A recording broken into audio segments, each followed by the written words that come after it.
ओम शांति।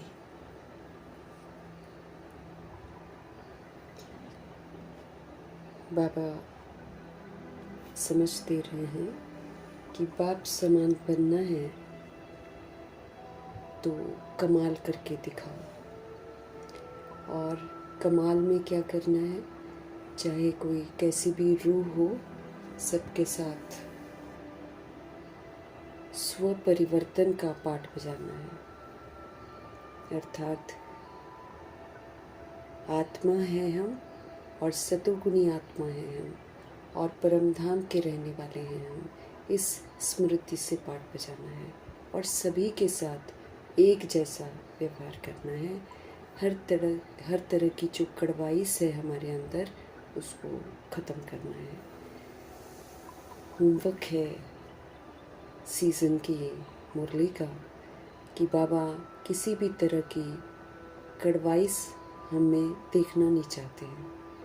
परिवर्तन की शक्ति से और दृढ़ता की शक्ति से प्रभु जी कह रहे हैं कि कोई नेगेटिव दे तो आप उसको पॉजिटिव में परिवर्तन करके दिखाओ। दे अभिमान है तो दे ही अभिमानी बनकर दिखाओ, लेकिन कमाल करके दिखाओ। जो कमाल करते हैं, जो शिव शक्ति के रूप में खुद को प्रत्यक्ष करते हैं, वही फिर शिव पिता परमात्मा की प्रत्यक्षता के निमित्त बनते हैं। तो जो भी करना है मुझ आत्मा को करना है, ऐसा सोचकर हमको चलना है। रिजल्ट कैसे निकलेगी, क्या क्या होगा और कैसे कैसे हमको करना पड़ेगा, हर बात का स्पष्टीकरण करके, हर बात क्लियर करके हम आत्माओं पर छोड़ देते हैं। अब हम पर है कि हम क्या करते हैं और क्या नहीं करते हैं, उसके लिए फिर हम खुद जिम्मेवार रहेंगे। ऐसे स्पष्टीकरण करने वाले ऑलमाइटी अथॉरिटी शिव पिता परमात्मा जी का धन्यवाद करेंगे। ऑलमाइटी अथॉरिटी की एक एक मत पर चलकर स्व परिवर्तन का सबूत देने वाले व्यक्त ब्रह्मा, अव्यक्त ब्रह्मा, गुप्त बड़ी माँ, big brother, great great grandfather का रोल प्ले करने वाली आत्मा ब्रह्मा जी का तहे दिल से धन्यवाद करेंगे। धन्यवाद करते हुए दोनों ज़बरदस्त लाइट्स को हासिल नाजिर करते हुए उनके महावाक्य हम उन्हीं से रिवाइज करेंगे, उन्हीं से समझेंगे। और ये जो समझ है पूरे वायुमंडल में, पूरे तत्वों में, पूरी प्रकृति में फैले, इसकी बड़ी ज़रूरत है। ये हम दिल से दुआ करेंगे। परमात्म शक्ति चारों तरफ फैले, सभी रूहों तक भी पहुँचे, दिल से दुआ करेंगे। उन रूहों तक पहुँचे, उन आत्मा भाइयों तक पहुँचे जो इस समय वृद्ध शरीरों में हैं, उन आत्मा भाइयों तक पहुँचे जो हमारे साथ नकारात्मकता से जुड़े हुए हैं, उन आत्मा भाइयों तक पहुँचे जो हमारे साथ लौकिक में कनेक्टेड है। सभी रूहों तक प्रभु जी की समझ पहुँचे और हर रूह जो है अपने स्वधर्म में लौटे, दिल से दुआ करेंगे। मीठे बाबा की मीठी समझ उन आत्मा भाइयों तक पहुँचे जो रोज़ शरीर छोड़ रहे हैं, आकारी शरीरों में हैं, जो उनसे संबंधित आत्माएं हैं, रो रही हैं, बिलख रही हैं, तड़प रही हैं, क्योंकि अचानक के हाथ से स्वीकार नहीं हो रहे हैं। ऐसी तड़पती हुई रूहों तक प्रभु जी की समझ पहुँचे। मीठे बाबा की समझ उन रूहों तक पहुँचे जो गर्भ में प्रवेश कर गई हैं, जो हॉस्पिटलों में पीड़ित हैं, घरों में पीड़ित अवस्था में हैं, जो आत्मा भाई प्राकृतिक आपदाओं के शिकार हो गए हैं, जो आत्माएं दैहिक हिंसाओं की शिकार हो गई हैं, जो माया के प्रकोप के कारण अलबेली हो गई हैं, जो तंत्र मंत्र के कारण अलबेली हो गई हैं, सभी आत्मा भाइयों तक मीठे बाबा की मीठी मुरली की समझ ज़रूर पहुँचे। हर आत्मा का बुद्धि का योग अब परम पिता परमात्मा की तरफ लौटे, दिल से दुआ करेंगे। उन आत्मा भाइयों के लिए दिल से दुआ करेंगे और प्रभु जी की मुरली उनको समर्पित करेंगे जो रूहें वाम मार्ग में चली गई हैं और जो वाम मार्ग में जाने की तैयारी कर रही हैं और जो आत्माओं को अब ईश्वरीय पढ़ाई पढ़ने का मन नहीं कर रहा है, ऐसी आत्मा भाइयों तक प्रभु जी की समझ जरूर पहुँचे। कुमार कुमारियों के शरीरों में जो आत्माएं हैं, जो छोटे शरीरों में आत्माएं हैं, उन तमाम आत्माओं तक प्रभु जी की मुरली की ताकत पहुँचे। आत्माएं पवित्र रहें, परमात्मा छत्र छाया में रहें, दिल से दुआ करेंगे। उन आत्मा भाइयों तक प्रभु जी की समझ पहुँचे जो अपनी संस्था बनाकर बैठे हैं, खुद तो गुमराह हैं, औरों को भी गुमराह कर रहे हैं, जो भिन्न भिन्न सत्ताओं में बटे हुए हैं, भिन्न भिन्न वर्गों में बटे हुए हैं। ऐसी रूहों तक प्रभु जी की समझ पहुँचे। उन आत्मा भाइयों तक प्रभु जी की समझ पहुँचे जो दैहिक धर्मों की भिन्नता में एक दूसरे के साथ दुश्मनी कर रही हैं। उन आत्माओं तक पहुँचे जो वैश्याएँ बन गई हैं, जो गणिकाएँ बन गई हैं, जो इन आत्मा भाइयों से दैहिक धंधे करवा रही हैं। उन आत्माओं तक प्रभु जी की समझ पहुँचे। वो आत्मा भाइयों तक प्रभु जी की समझ पहुँचे जो यादव गौरव यवन बन गए हैं, जो आत्मा भाई भूत प्रेत आत्मा बनकर भटक रहे हैं, जो आत्मा भाई तंत्र मंत्र रिद्धि सिद्धियाँ कर रहे हैं, जो आत्मा भाई तरह तरह के जेल में फंसे पड़े हैं, जो आत्मा भाई उनको कंट्रोल कर रहे हैं, रूल कर रहे हैं, अत्याचार कर रहे हैं, भ्रष्टाचार कर रहे हैं। सभी आत्मा भाइयों तक प्रभु जी की समझ पहुँचे।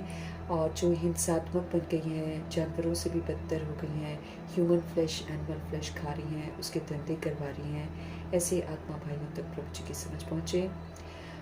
उन आत्मा भाइयों तक प्रभु जी की समझ पहुँचे जो साहूकारी के नशे में धुत हैं और उल्टे कर्म कर रही हैं, जो तरह तरह के नशों में धुत हैं, उल्टे काम कर रही हैं, और जो फिल्म इंडस्ट्री की आत्मा हैं, और जो अंडरवर्ल्ड डॉन्स हैं, जो सीरियल्स में काम करती हैं, जो मॉडलिंग की दुनिया में हैं, जो ते अभिमान को बढ़ावा दे रही हैं, ऐसी आत्मा भाइयों तक प्रभु जी की समझ पहुँचे। आतंकवादियों तक प्रभु जी की समझ पहुँचे। दिल से हम सब दुआ करेंगे हर आत्मा जो है परमपिता परमात्मा से जुड़े और अपने स्वधर्म में लौटे। उन स्थानों तक प्रभु जी की समझ पहुँचे, अड़ोस पड़ोस तक प्रभु जी की समझ पहुँचे जहाँ अभी तक पहुँची नहीं है, और अगर पहुँचती है तो आत्माएं सुनने को तैयार नहीं है। ऐसे आत्मा भाइयों तक भी प्रभु जी की समझ पहुँचे। और हम सभी आत्माएं अपने लिए भी दुआ करेंगे कि एक एक बोल जो मुझ आत्मा के लिए उच्चारण किया जा रहा है और जो मेरे लिए एक होमवर्क है सजाओं से बचने का, उस होमवर्क को हम आत्मिक स्थिति में सुनते हुए अपने चित्त पर बिठाते हुए सारा दिन उसको अमल में लाने का अटेंशन रखें। ये हम मीठे बाबा की मौजूदगी में और ब्रह्मा जी की मौजूदगी में हम अपने लिए दुआ करेंगे, क्योंकि हिम्मत रखेंगे तो प्रभु की सहायता मिलती है। तो हिम्मत रखकर हम सारी मुरली को अमल में लाएं। ये दुआ करते हुए देखेंगे आज हमारे शिव पिता परमात्मा हम आत्माओं को किस विधि से आखिरी के जो हालात होंगे उसको पार करने की विधि बता रहे हैं। मीठे मीठे बाबा बोले, मीठे बच्चे, सारी दुनिया को शांति देना एक बाप का ही काम है। इसलिए कहते हैं हे शांति देवा। तो फिर प्राइस किसको मिलनी चाहिए? शिव बाबा को मिलनी चाहिए। यहाँ तो किसी को भी प्राइस पकड़ाते जा रहे हैं, लेकिन देने वाला कौन, ये किसी को पता नहीं है। संस्था भी ब्रह्मा कुमारी संस्था ये कर रही है, ब्रह्मा कुमारी संस्था को पीस प्राइज मिल रहे हैं, लेकिन असल में हकदार प्राइज का हमारे शिव पिता परमात्मा है। मीठे मीठे बाबा हम आत्मा को समझते रहे।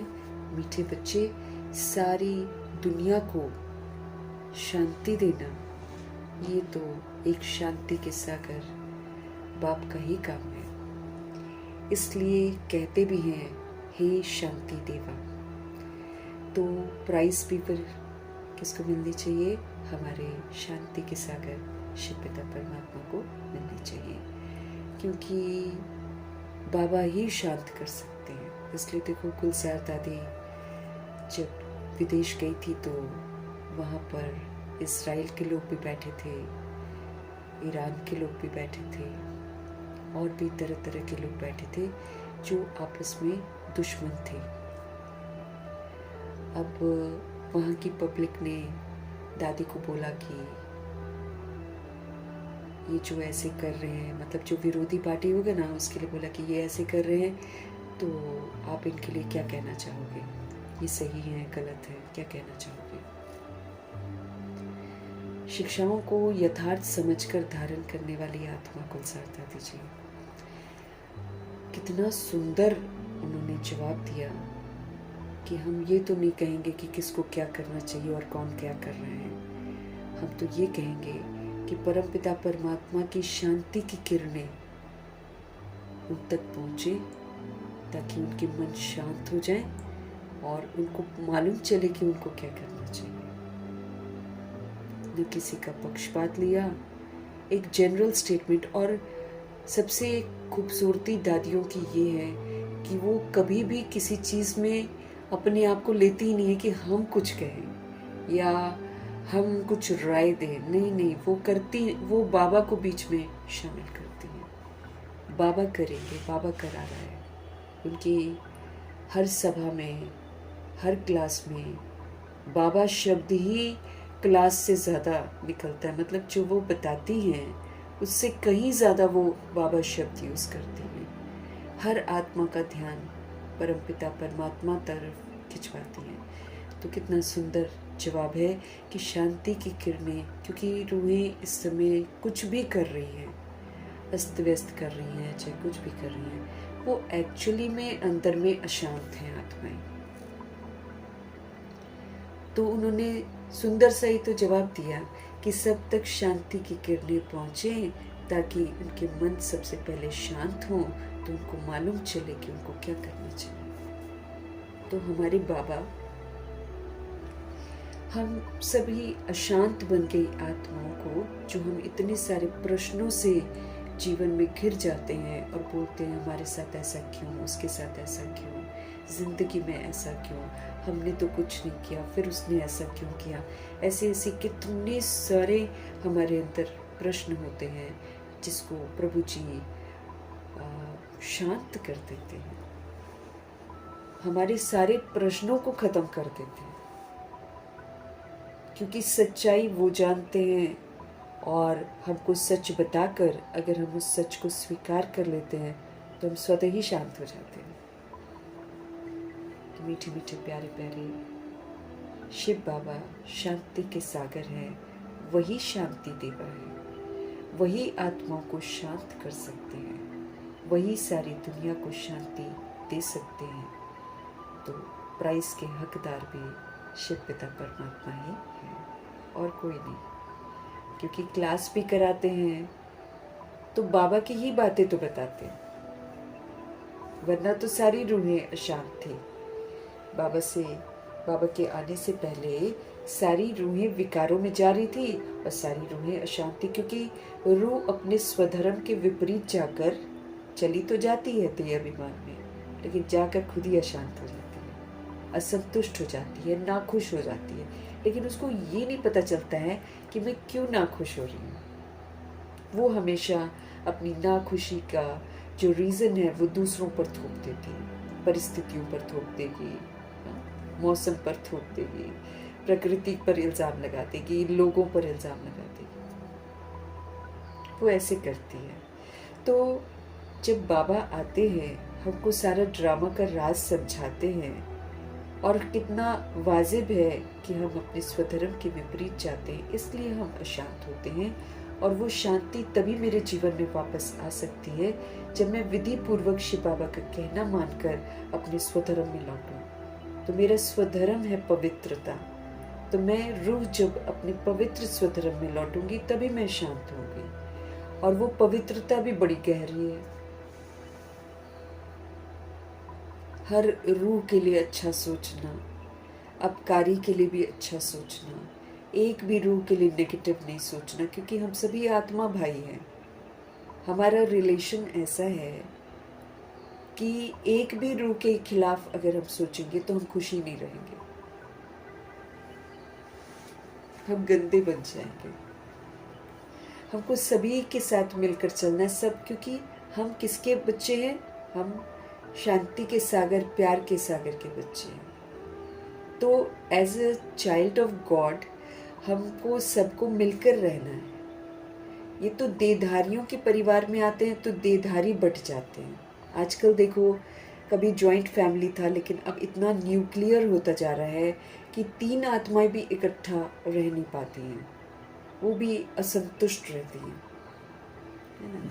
लेकिन हमारे शिव बाबा हम आत्माओं को ऐसी तहजीब सिखाते हैं कि हम 16,108 33 करोड़ आत्माएं एक सूत्र में बंध जाएं, तो फिर सारी आत्माएं भी एक सूत्र में आ जाएंगी द्वापर युग कलयुग की सोल से।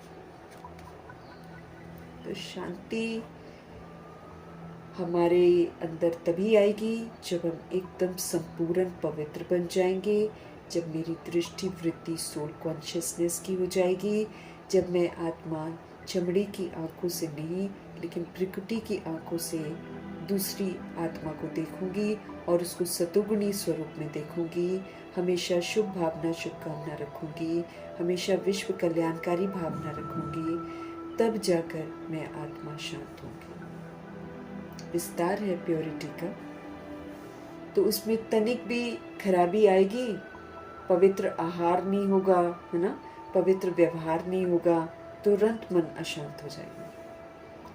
खा तो लेंगे हम, कर तो लेंगे हम सब कुछ, लेकिन हम अशांत रहेंगे। तो इतनी सुंदर समझ देकर हम आत्मा को हमारी ओरिजिनलिटी में ले जाकर शांत करने वाली जागती ज्योत, सदा ही जागती ज्योत शिव बाबा, शिव शम्मा जो है हकदार है पीस प्राइज की। बाकी बाबा का ज्ञान देकर या बाबा की जो समझ देकर हम कहें कि हम पीस प्राइज के हकदार हैं, तो वो तो हम नहीं हैं, बिल्कुल नहीं है। हमारे प्यारे प्यारे शिव बाबा ही प्राइज के हकदार हैं। प्राइज मतलब सबको पता चलना चाहिए कि शांत करने वाला, हम आत्मा को सही दिशा दिखाने वाला कौन।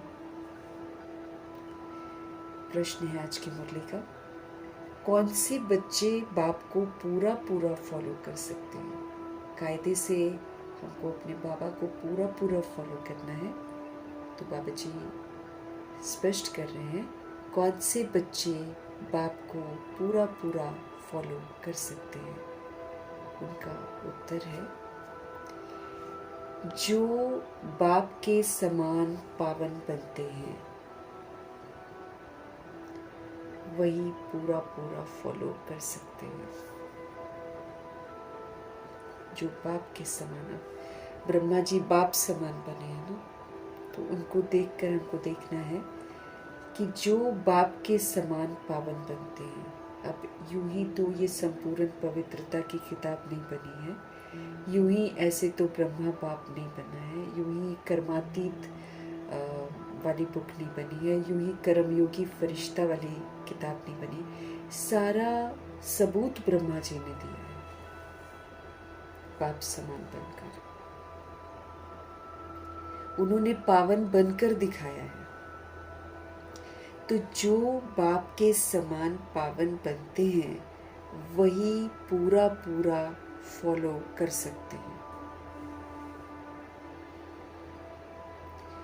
जो पक्के आशिक बने हैं वही मुझ माशूक को फॉलो कर सकते हैं।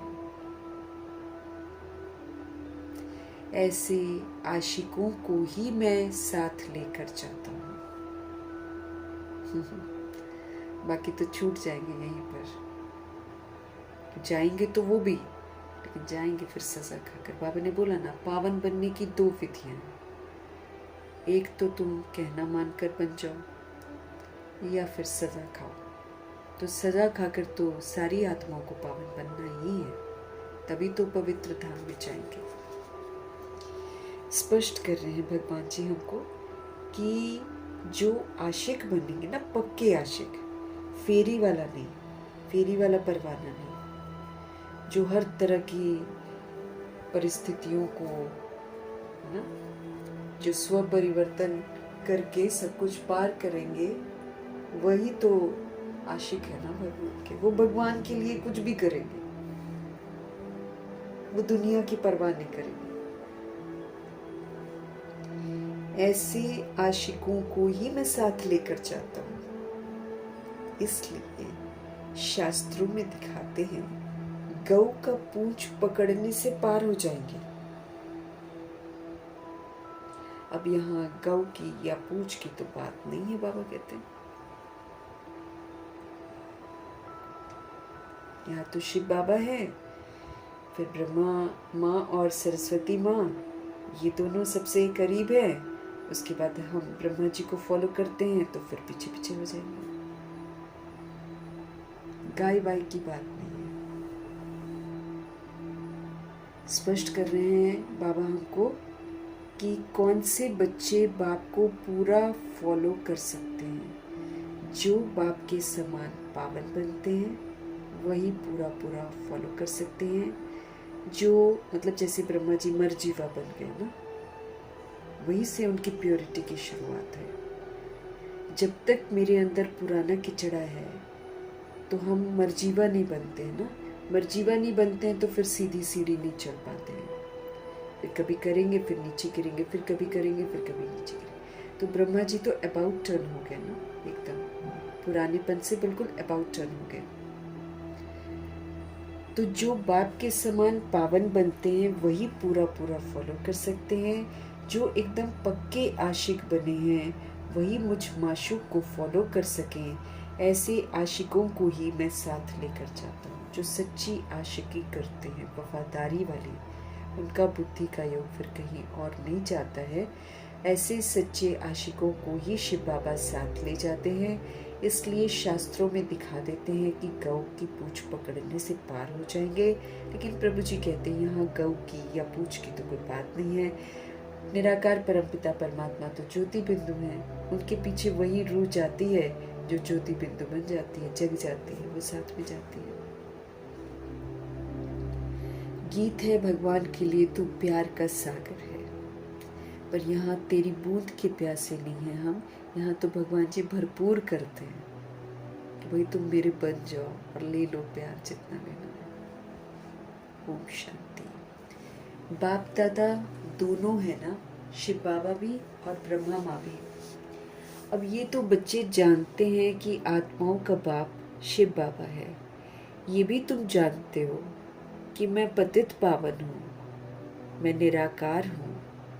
तुम भी निराकार ही हो, तुम भी शांत स्वरूप हो। ओरिजिनलिटी से परिचित करा रहे हैं। निराकार बाप भी शांत स्वरूप है, आत्मा भी शांत स्वरूप है ना। उसका स्वरूप एक्चुअली शांत है। वो बॉडी में प्रवेश करती है तब वो बोलती है, अदरवाइज वो शांत है। तो आत्मा भी शांत स्वरूप है। आत्मा का स्वधर्म है ही शांति। तुम्हारा निवास स्थान कहाँ पर है? शांति धाम। ये मेरी पहचान मुझे मिल रही है। जब यज्ञ आदि रचते हैं तो कहते हैं शांति देवा, क्योंकि शांति का सागर तो शिव पिता परमात्मा है। सारी दुनिया को शांति देने वाला वो बाप है।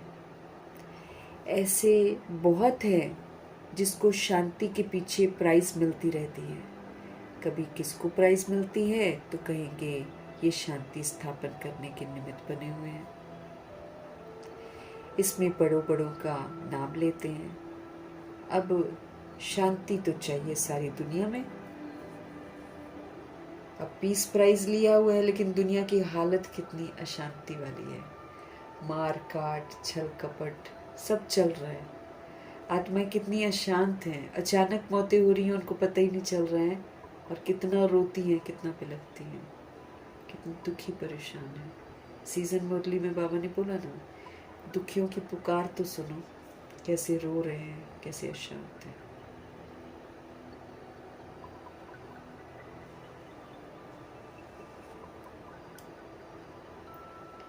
बाबा कहते हैं कभी किसी को प्राइज मिलती है, कभी किसी को मिलती है, और कह देते हैं शांति स्थापन करने के ये निमित्त बने हुए हैं। इसमें बड़ों बड़ों के नाम ले लेते हैं। अब शांति तो चाहिए सारी दुनिया में। नहीं तो अशांत में रहने वाले औरों को भी अशांत करेंगे। पूरी दुनिया में शांति चाहिए ना, बाबा कहते हैं। अगर पूरी दुनिया में शांति नहीं होगी, अशांत रहेंगी आत्माएं, तो फिर बहुत सारी अशांत आत्माएं दूसरों को भी अशांत करेंगी। फिर प्रभु जी समझ देते हैं ये तो है ही रावण का राज्य। रावण देह का अभिमान दुश्मन है ना, राम को दुश्मन नहीं कहेंगे। चाहे वो रामचंद्र हो ना, तब भी उसको दुश्मन नहीं कहेंगे। राम को कभी दुश्मन नहीं कहेंगे, राम की कभी एफिजी नहीं जलाएंगे, पुतले नहीं जलाते। पुतला उसी का जलाते हैं जो दुश्मन होता है, और रावण की हमेशा एफिजी ही बनाते हैं। ऐसे सच का ऐसा रावण ऐसा कभी भी नहीं होता है, तो रावण की एफिजी ही बनाएंगे, पुतला ही बनाते हैं। रामचंद्र का पुतला कोई नहीं बनाएगा, और निराकार राम का तो बना ही नहीं सकता कोई भी। एक्चुअली रावण के ऑपोजिट में तो निराकार राम है, रामचंद्र जी थोड़े हैं, वो तो फिर नापास है।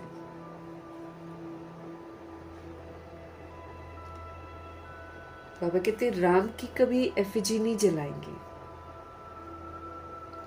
न त्रेता वाले राम की तो न परमपिता परमात्मा की, क्योंकि वो भी सेमी स्वर्ग में तो आते हैं ना। राम राज्य तो सब चाहते हैं, परंतु राम राज्य किसको कहा जाता है कोई नहीं जानता। सिर्फ कह देते हैं। क्या कहते हैं? सिर्फ कह देते हैं नई दुनिया हो, नई दिल्ली में राम राज्य हो, ऐसे कह देते हैं। नई दिल्ली कहते हैं, नाम तो बहुत रखे जाते हैं। अब जैसे दिल्ली का नाम इंद्रप्रस्थ रखना चाह रही है बीजेपी पार्टी। इंद्रप्रस्थ थोड़ी बन जाएगा ये तो भगवान जी बनाएंगे इसको।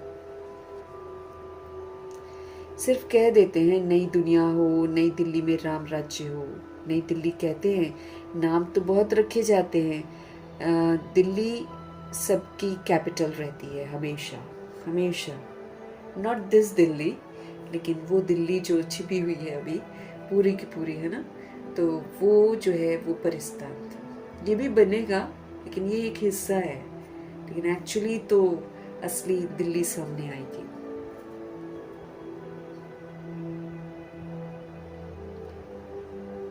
नई दिल्ली कहते हैं, नाम तो बहुत रखे जाते हैं। दिल्ली सबकी कैपिटल रहती है, सतयुग में परिस्तान कहलाती है, फिर द्वापर युग में भारत, फिर उसके बाद हिंदुस्तान, फिर उसके बाद इंडिया, भी फिर से भारत बोलते हैं।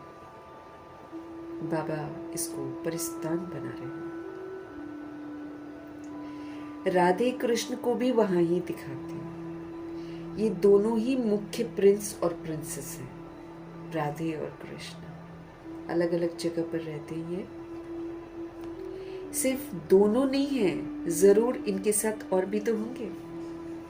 8 राजाई तो गाई जाती है ना। अब ये तो आप 108 की माला देखेंगे तो सबसे ऊपर जो फूल है वो हमारा शिव बाबा का प्रतीक है। उसके नीचे 2 मेरुदाने हैं, वो है ब्रह्मा जी, सरस्वती जी। उनके नीचे फिर 108 की शुरुआत होती है। कि ये तो दोनों राधे कृष्ण तो ब्रह्मा सरस्वती जी तो ये तो गजब का पाठ बजाते हैं ना। ये तो व्यक्त का भी पूरा बजाते हैं, तो ये तो अव्यक्त का भी पूरा पाठ बजाते हैं। इन जैसा तो कोई बनता नहीं। ये तो बिल्कुल बाप समान है। सिर्फ दोनों नहीं है, जरूर और भी होंगे ना। 8 राजाई तो गाई जाती है।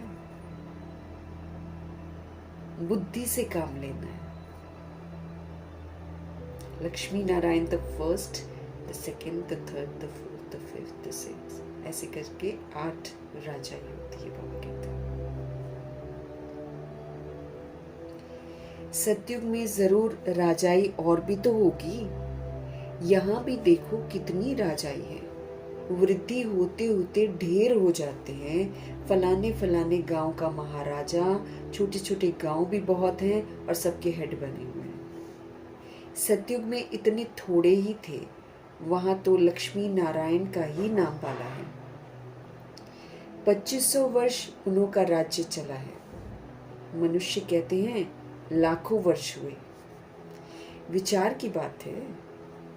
ये है आत्माओं के लिए भोजन। बाप ये रूहानी भोजन हमको देते हैं। ये ईश्वरीय पढ़ाई जो है, वैसे तो हम बॉडी के लिए खाते हैं ना, लेकिन रूह को तो बेचारी को कुछ मिलता ही नहीं है। ये तो बाबा आते हैं तो रूह को ज्ञान रूपी भोजन मिलता है, अमृत मिलता है, तो फिर रूह निखरती है। नहीं तो वो बॉडी कॉन्शियस होकर खाती है।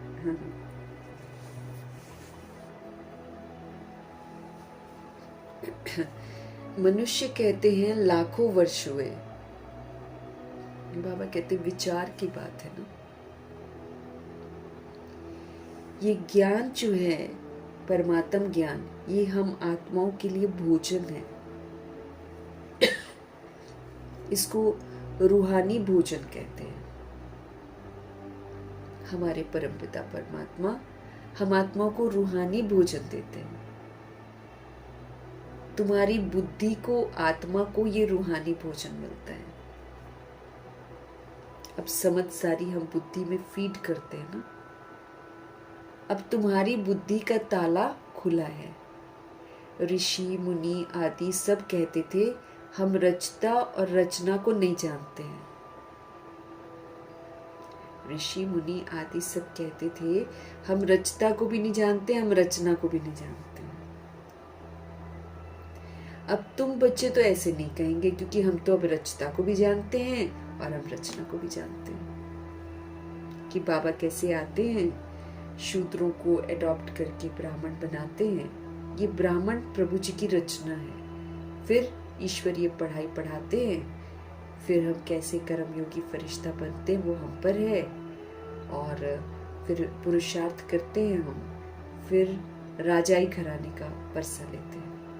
तो प्रभु की रचना ब्राह्मण है, ब्राह्मण से फरिश्ता, फरिश्ता से देवता। ये रचना है प्रभु जी की। तो हम अब ये सब कुछ बाबा से जानते हैं। तुम तो रचता को भी और रचना के आदि मध्य अंत को भी जानते हैं। कैसे आदि देव होते पहले, है ना।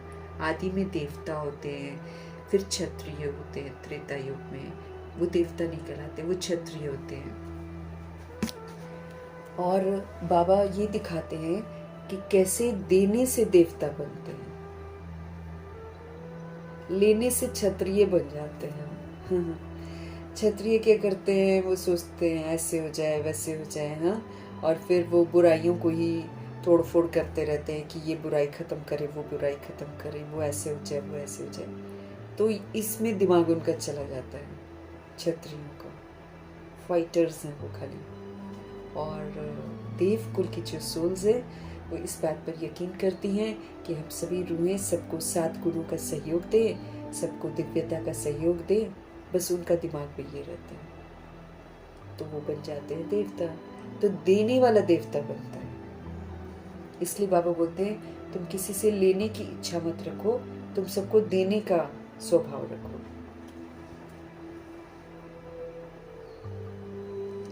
अब तुम्हारी बुद्धि का ताला खुला है। ऋषि मुनि आदि सब कहते थे हम रचता और रचना को नहीं जानते हैं, लेकिन आप बच्चे ऐसा नहीं कहेंगे, क्योंकि आप तो रचता को और रचना के आदि मध्य अंत को जानते हो। कि कैसे सबसे पहले हम देवकुल में आते हैं, है ना, फिर क्षत्रिय होते, फिर वैश्य बनते हैं, फिर शूद्र बनते हैं, फिर बाबा आते, फिर ब्राह्मण बनाते, फिर फरिश्ता बनते हैं, फिर घर वापस जाते, फिर देवता बनते हैं। ऐसे करते रहते हैं। तुम अपने 84 के चक्र को अब जान गए हो। आदि में तुम देवी देवता थे, फिर मध्य में रावण की प्रवेशता होने से तुम विकारी बन गए।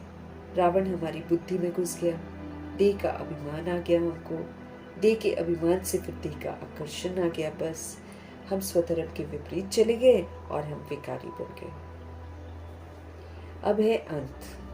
अब प्रभु जी बोल रहे हैं विकारों का है अंत, इसलिए हमको बोलते हैं छोड़ दो अब इसको। तुम जानते हो अभी पुरानी दुनिया का विनाश होकर फिर से सतयुग से शुरुआत होगी। आदि में होगा राम राज्य, निराकार राम के द्वारा स्थापन की हुई जन्नत होगी, परिस्तान होगा, सुखधाम होगा, वो अल्लाह का बगीचा होगा, वो हेवन होगा, पैराडाइज होगा वो। तो बाबा का राम राज्य स्थापन किया हुआ, अभी उसकी शुरुआत होती। भगवान जी समझते रहे। अब रावण राज्य पूरा हो, फिर राम राज्य शुरू होगा। नर से नारायण बनना है ना हमको, तो ये है सत्य नारायण की कथा। हमको नर से नारायण बनना है और ये है सत्य नारायण की कथा।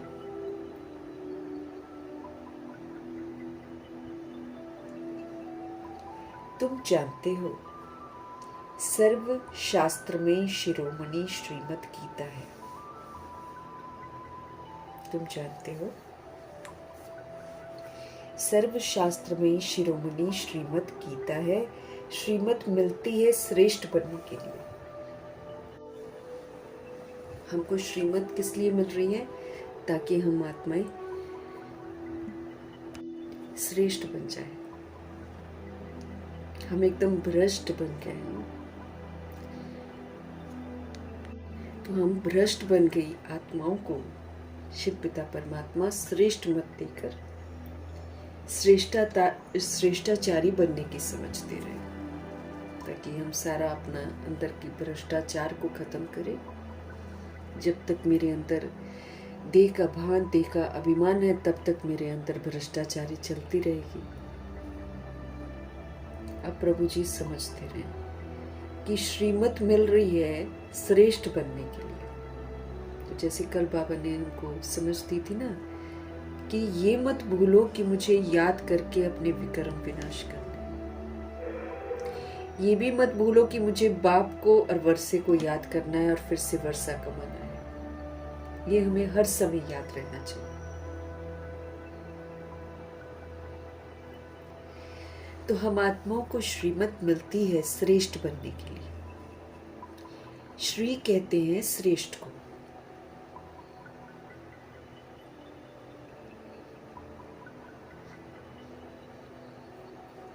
बच्चे जानते हैं एक गीता शास्त्र है जिसे देवी देवता धर्म का शास्त्र कहा जाता है। बाबा सच्ची गीता सुनाते हैं हमको। इसका कोई शास्त्र तो नहीं बनता है, लेकिन यादगार में इसके नाम पर शास्त्र जरूर बनता है। बच्चे जानते हैं एक गीता शास्त्र है जिसे देवी देवता धर्म का शास्त्र कहा जाता है, जिससे फिर देवता धर्म की स्थापना होती है संगम पर। सतयुग में तो कोई पतित होते नहीं जो पावन बनाए वहां पर, तो तभी आएंगे ना बाबा जब हम पतित होते हैं।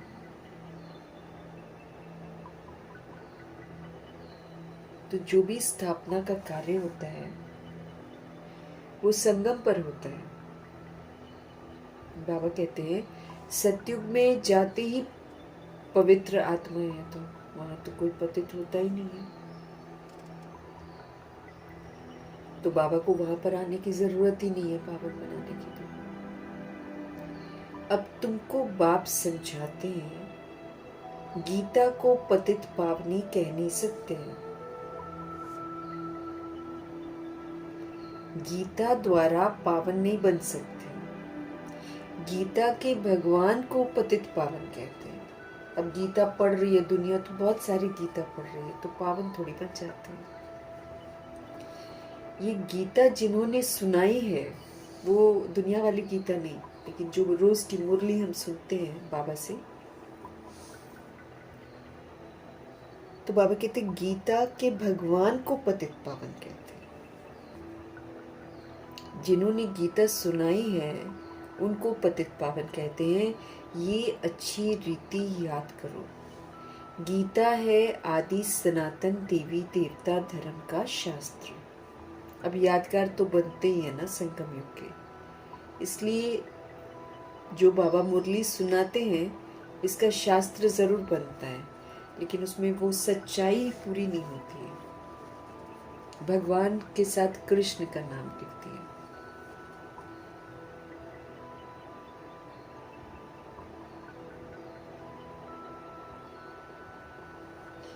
गीता है आदि सनातन देवी देवता धर्म का शास्त्र। गीता के समय ही महाभारी महाभारत लड़ाई भी लगी थी। उसमें दिखाते हैं ना शास्त्र में। तो देखो अभी बाबा हमको गीता सुना रहे हैं और महाभारी महाभारत लड़ाई खड़ी है, जिससे अनेक दैहिक धर्म जो थे ना वो विनाश हुए। क्योंकि कोई भी चीज जो किसी को डिवाइड करती है, कोई भी चीज जो किसी को दे अभिमान में लाती है, उसका विनाश होना है। अब दुनिया में हिंदू मुस्लिम क्रिश्चियन ये डिवीजन सिखा रहे हैं, ये नफरत सिखाते हैं। तो ये जितने भी ये क्राइस्ट ने नहीं किया ऐसा, न गुरु नानक जी ने किया, न इब्राहिम ने किया। इन्होंने ऐसा नहीं किया, इन्होंने तो भगवान को याद करने को कहा। लेकिन लोगों ने जो है ना इसको पर्सनली ले लिया और फिर कलयुग के अंत में सब हिंसात्मक हो जाते हैं, अलग अलग हो जाते हैं।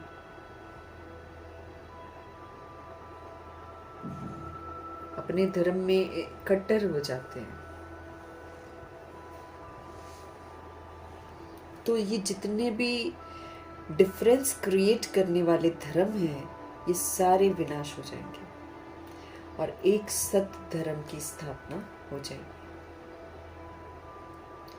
गीता के लिए कहते हैं देवी देवता धर्म का शास्त्र है। ब्राह्मणों का शास्त्र नहीं कहेंगे, ब्राह्मणों का नाम गीता में है ही नहीं। परमपिता परमात्मा ही आकर ब्रह्मा के द्वारा सभी वेदों शास्त्रों आदि का सार हमको बताते हैं, एसेंस बताते हैं। अब तुम समझते हो सतयुग में तो ब्राह्मण होते नहीं है, वहां है लक्ष्मी नारायण देवताएं, ब्रह्मा के बाद है विष्णु।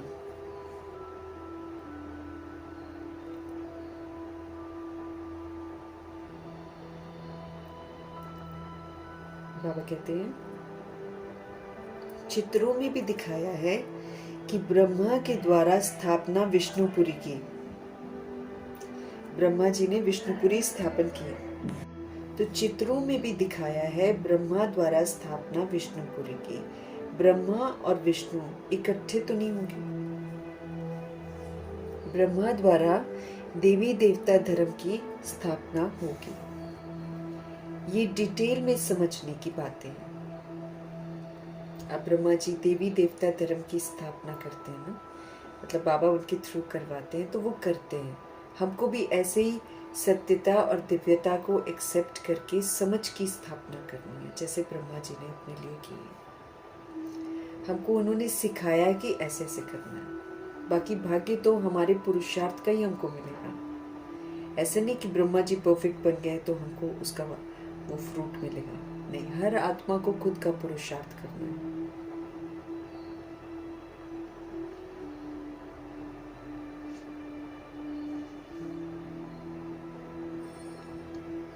तो हर बात डिटेल से समझने की है। अभी तुम बच्चे शिव बाबा से स्वर्ग का वर्षा लेते हो, हकदार हो, आप हकदार हो शिव बाबा से वर्षा लेने का। मुख्य धर्म शास्त्र है 4। श्रीमद् भगवद गीता है नंबर 1 शास्त्र, जिससे फिर नंबर 1 धर्म की स्थापना होती है। फिर होते हैं इस्लामी, बौद्धि। एक गीता ही है जिसमें श्रीमद् भगवद गीता लिखा हुआ है।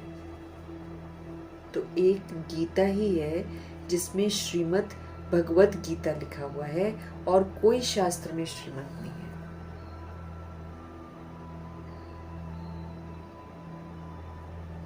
श्रीमत इस्लामी कहीं नहीं है, श्रीमत बौद्धि नहीं है, हाँ, कहीं भी नहीं लिखा है। श्रीमत भगवत गीता कहते हैं। तो भगवान जी की सच्ची गीता है ये मुरली।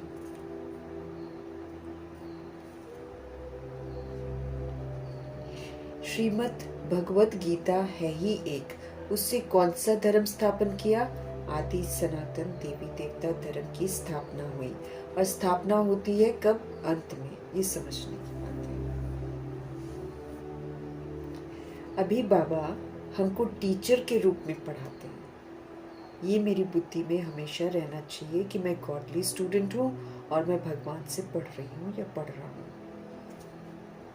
ये हमारी बुद्धि में रहना चाहिए। बाबा हमारा बाप है और वो हमारा टीचर भी है।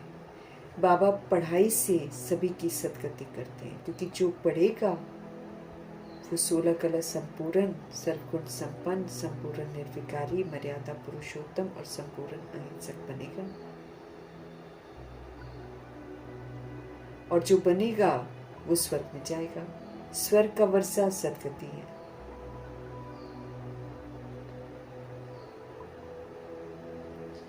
तो बाबा पढ़ाई से सबकी सदगति करते हैं, तो बाबा हमारे सदगुरु भी ठहरे। बाप को सभी याद करते हैं। अब गीता में श्री कृष्ण का नाम डाल दिया है, वो तो ज्ञान का सागर है ना। उनको ज्ञान के सागर बाप ने ऐसा बनाया है, तो वो टीचर भी है। यहाँ तुम नई बातें सुनते हो। श्री कृष्ण का नाम डाल दिया ना, लेकिन श्री कृष्ण को बनाया किसने? ज्ञान के सागर शिव बाबा ने। उन्होंने ज्ञान प्राप्त करके ब्रह्मा जी की आत्मा ने कृष्ण का मर्तबा प्राप्त किया है। यहाँ तुम सारी नई बातें सुनते हो। शास्त्र आदि तो बहुत पढ़ते सुनते आए, अब तुम बाप के द्वारा डायरेक्ट सुनते हो। आगे सब शरीरधारी मनुष्यों द्वारा हमने सुना था, अभी हम भगवान जी से डायरेक्ट सुनते हैं। पहले तो जो देहधारी बोलते थे वही हम लोग समझ लेते थे। अभी तुम समझते हो कि हम आत्मा है और असुल में हम अशरीरी थे, विदाउट बॉडी थे हम। बिंदी आई थी नीचे, फिर यहां से उसने बॉडी ली है। तो हमको ये भी पक्का करना है कि हम आत्मा असुल में अशरीरी थे, विदाउट बॉडी थे, और पीछे फिर शरीर धारण किया है। हमारे बाबा भी अशरीरी है, इसलिए यादगार में देखो उनकी शिवलिंग बनाते हैं।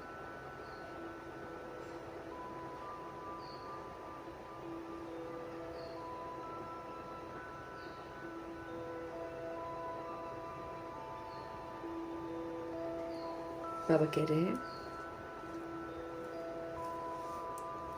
तुम बाप के द्वारा डायरेक्ट सुनते हो, आगे सब शरीरधारी मनुष्यों के द्वारा सुना था। अभी तुम समझते हो कि हम सोल्स असल में अशरीरी थे, बाद में आकर हमने शरीर धारण किया है, यहाँ पर आकर किया। ऊपर हमको बॉडी नहीं है, तो वही तो मेरी ओरिजिनलिटी है। तो बाबा कह रहे हैं अभी तुम समझते हो कि हम आत्मा असल में अशरीरी थे, पीछे फिर शरीर धारण किया है। हमारे बाबा भी अशरीरी हैं, शिवलिंग बनाते हैं ना, तो आत्मा शरीर के द्वारा उनको पूजती है, पुकारते भी हैं, हे परमपिता परमात्मा, आकर हम पतितों को पावन बनाओ। लिंग की पूजा करते हैं, परंतु ये थोड़ी समझते हैं कि ये पतित पावन बाप है।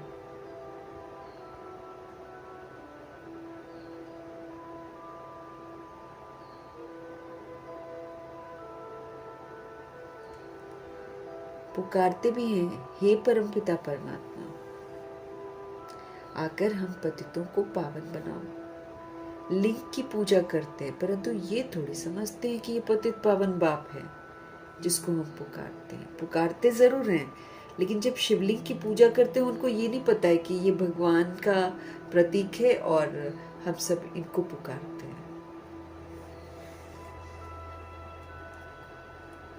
थोड़ी समझते हैं कि ये पतित पावन बाप है, जिसको हम पुकारते हैं शिव भगवान है, ईश्वर है, बस ऐसे ही याद करते रहते हैं। उनको बाबा कहे तो बुद्धि में आए कि हाँ, बाबा से वर्षा मिलना चाहिए। हमको वर्षा मिला है तब तो हम पूछते हैं ना।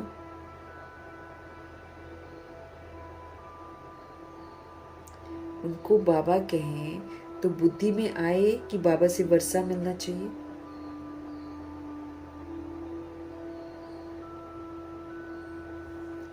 हमको वर्षा मिला है तब हम पूछते हैं। भारतवासियों को वर्षा मिला जरूर है, कब मिला है ये सब भूल गए हैं। भारतवासी मतलब जो भारत को स्वर्ग बनाने में मददगार बनते हैं, उनको बाबा से वर्षा मिला है, लेकिन भूल गए हैं। अब तुम बच्चे समझते हो। बच्चे कहते हैं हम बाबा के पास आए हैं। शिव बाबा ब्रह्मा तन में आकर हमको समझाते हैं। त्रिमूर्ति का नाम बाला है, त्रिमूर्ति मार्ग नाम भी रखा है। बाप की महिमा बहुत है, गीत में भी सुना ना, प्यार के सागर है वो। सर्व का सदगति दाता है शिव बाबा, सर्व को सुख शांति देने वाला बाबा है।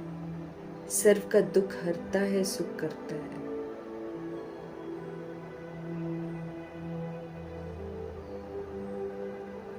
तो सर्व का सदगति दाता है, सर्व को सुख शांति देने वाला है, सर्व का दुख हरता सुख करता है। बहुत प्यारा है ना। उनसे प्यारी चीज तो कोई और होती ही नहीं है। जो बाप स्वर्ग का मालिक बनाए वो जरूर प्यारा ही तो होगा ना। वो है बेहद का बाप। कहते हैं बच्चों, मेरे से स्वर्ग की बादशाही मिलती है ना। तुम आत्माएं आपस में भाई भाई हो। अभी बाप द्वारा तुम सुन रहे हो। सभी आत्माएं बाप को याद करती हैं, बाबा हमको आकर पावन बनाओ। अब आत्मा कहती है बाबा आया हुआ है, हमको आकर पावन बनाओ नहीं कहते हैं। हम लोग तो ये कहते हैं कि बाबा तो आया हुआ है पावन बनाने के लिए। कहते हैं बच्चों, 5000 वर्ष पहले तुमको पावन बनाने आया था। अब मुझ बाप को याद करो तो तुम्हारे विक्रम जो है ना वो विनाश हो जाएंगे। बाबा कहते हैं अब तुम मुझे याद करो तो तुम्हारे विक्रम विनाश होंगे और तुम्हारे सारे दुख दूर हो जाएंगे। क्योंकि जब तक मेरे सिर पर विक्रमों का बोझा है, हम दुखी रहेंगे।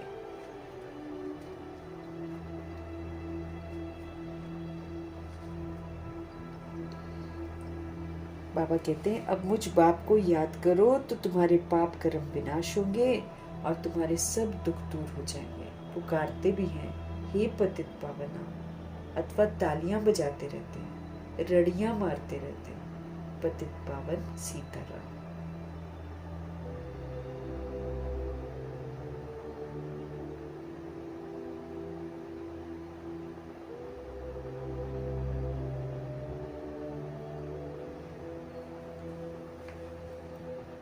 रड़ियां मारते हैं, पतित पावन सीताराम। तो खुद पतित ठहरे ना, तभी तो बोलते हैं ना ऐसे। ये है ही नर्क, इसको रौरव नर्क कहा जाता है। गरुड़ पुराण में तो रोचक बातें बहुत लिखती हैं कि ये करने से ये बनेंगे, ये होगा। फिर कह देते हैं गौ की पूंछ पकड़ने से स्वर्ग में चले जाएंगे। बाबा क्या कह रहे हैं? गरुड़ पुराण है ना,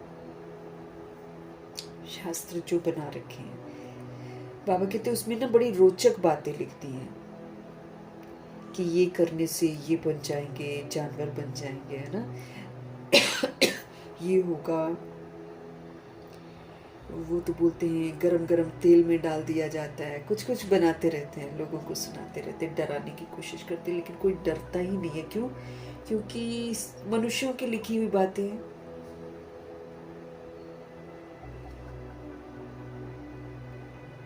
फिर कह देते हैं गऊ का पूंछ पकड़ने से स्वर्ग में चले जाएंगे। हाँ। ऐसा कुछ लिखा हुआ है। अब जानवर की तो बात ही नहीं है। यहाँ पर तुम गौ माता हो ना, तुम्हारी पूंछ अथवा तुम्हारी पीठ जब तक कोई ना पकड़े तब तक रास्ता मिल ना सकता।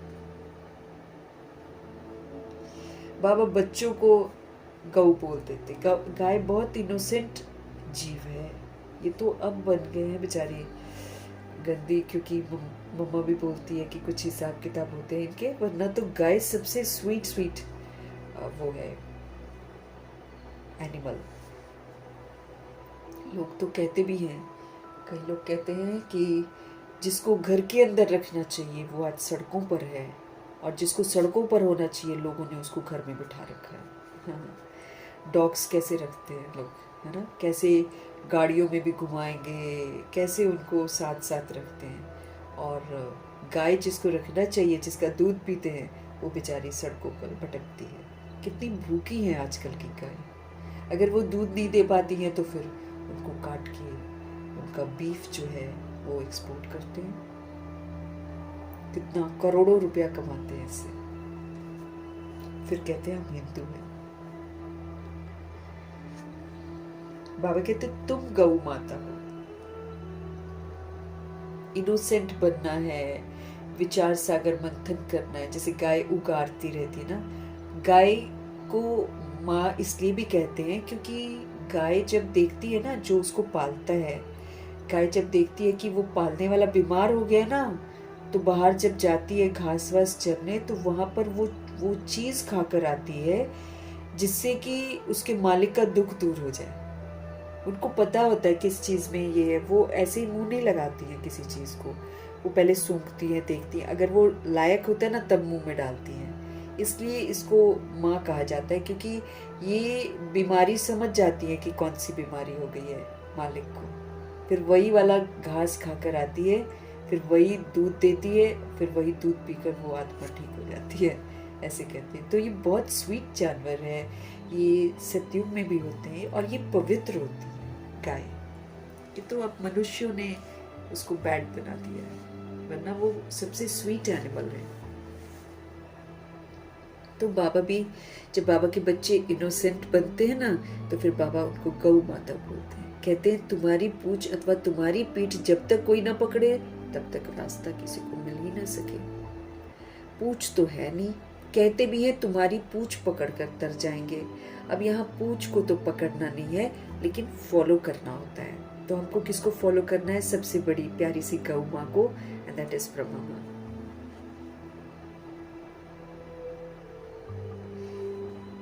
सन्यासियों के फॉलोअर्स तो बहुत है, परंतु फॉलो करना मतलब पवित्र बनना। लेकिन सारे तो सन्यासी के पास जो आते हैं वो लोग ब्रह्मचर्य में नहीं जाते। तुम तो सच्चे सच्चे फॉलोअर्स हो। हम तो पवित्रता के सागर शिव बाबा के बच्चे बनते हैं, तो फिर हम पवित्र भी बनते हैं।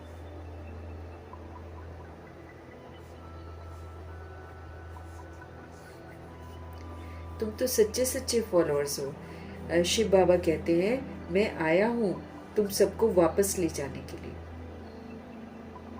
तुम मुझे याद करो तो तुम्हारे पाप भस्म हो जाएंगे। पावन बनने बगैर फॉलो कर नहीं सकेंगे, बाबा कहते हैं। जब तक आप पावन बनोगे नहीं, आप फॉलो नहीं कर सकते हो। भक्ति मार्ग में भी मुझे याद करते आए हो। तुम जानते हो आत्माएं आशिक हैं किसकी? परमात्मा माशूक की। आत्माएं उनको याद करती हैं और वो आए हैं हमको ले जाने के लिए। कहते हैं मुझे फॉलो करो तो तुम्हारे को मैं साथ ले जाऊंगा, और जो बाबा के साथ जाएगा उसको कोई कुछ कर ही नहीं पाएगा। कोई पनिशमेंट नहीं है उसके लिए, क्योंकि जो लायक बनेगा वही जाएगा। बाबा कहते तुम मुझे फॉलो करो तो तुम्हारे को मैं साथ लेकर जाऊंगा। कैसे फॉलो करो वो भी बाबा हमको समझाते हैं। मैं हूं पावन और तुम हो पतित। बाबा कहते हैं बराबर की जोड़ी तो है नहीं। तो मैं हूं पावन और तुम हो पतित, तो जरूर पावन तुमको बनना पड़ेगा ना, जरूर तुमको फॉलो करना पड़ेगा। तुमको विश्व कल्याणकारी बनना पड़ेगा, तुमको शुभ भावना शुभकामनाधारी बनना पड़ेगा, तुमको परोपकारी बनना पड़ेगा, तुमको क्षमाशील बनना पड़ेगा, तुमको रहमदिल बनना पड़ेगा, बाप समान तो बनना पड़ेगा। ये सारा इसमें सब कुछ में पवित्रता आता है, क्योंकि सिर्फ ब्रह्मचर्य नहीं है, बाकी बहुत सारी बातें हैं जो हमको पावन बनने में मतलब वो क्वालिफाई करवाएगी। तो फॉलो करने के लिए तुमको मेरे समान पवित्र बनना पड़ेगा। बाबा किसी के लिए नेगेटिव सोचते नहीं है। हम किसी के लिए नेगेटिव सोचते हैं तो हम फिर पतित कहलाते हैं। जो विकारी हैं वो तो फॉलो कर नहीं सकते। फॉलो करने के लिए मेरे समान तुमको पवित्र बनना पड़ेगा। क्या मैं पतितों को अपने साथ शांति धाम ले जाऊंगा? इतने सब मनुष्य भक्ति, तप, दान, पुण्य आदि करते हैं मुक्ति पाने के लिए, क्योंकि यहाँ पर दुख है ना, और चाहते हैं हम अपने घर वापस जाएं। हमारे शिव बाबा कहते हैं पवित्र तो जरूर बनना पड़ेगा। मैं पावन हूं तब तो तुमको पावन बनाता हूं। आऊंगा भी ब्रह्मा के तन में ही। मैं रचता हूं, मैं इस ब्रह्मा के तन में आता हूं। दिखाते भी हैं ब्रह्मा द्वारा बाप देवी देवता धर्म की स्थापना करते हैं। तुम बीके ही जानते हो कि शिव बाबा को फॉलो करना है। बाकियों को तो मालूम नहीं है कि शिव बाबा कौन है और क्या करना है, लेकिन हम सभी आत्माओं को जब बाबा अडॉप्ट करते हैं, बीके का टाइटल देते हैं, तब हमको समझ में आता है कि हमको बाबा को फॉलो करना है।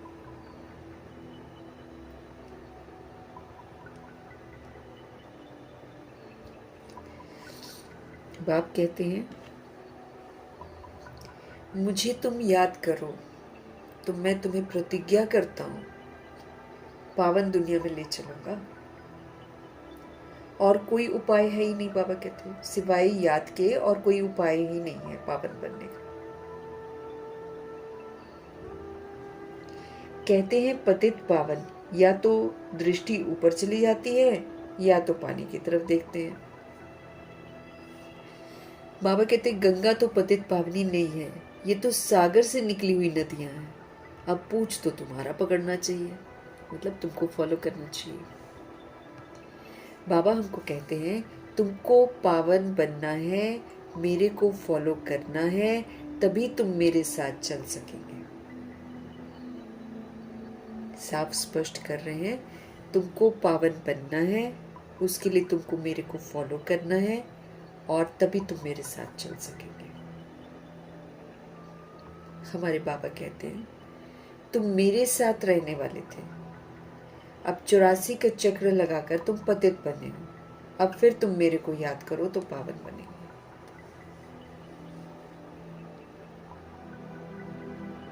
बाप कहते हैं तुम मेरे साथ रहने वाले थे, अब 84 का चक्र लगाकर पतित बने हो, अब फिर मेरे को याद करो तो तुम पावन बनेंगे।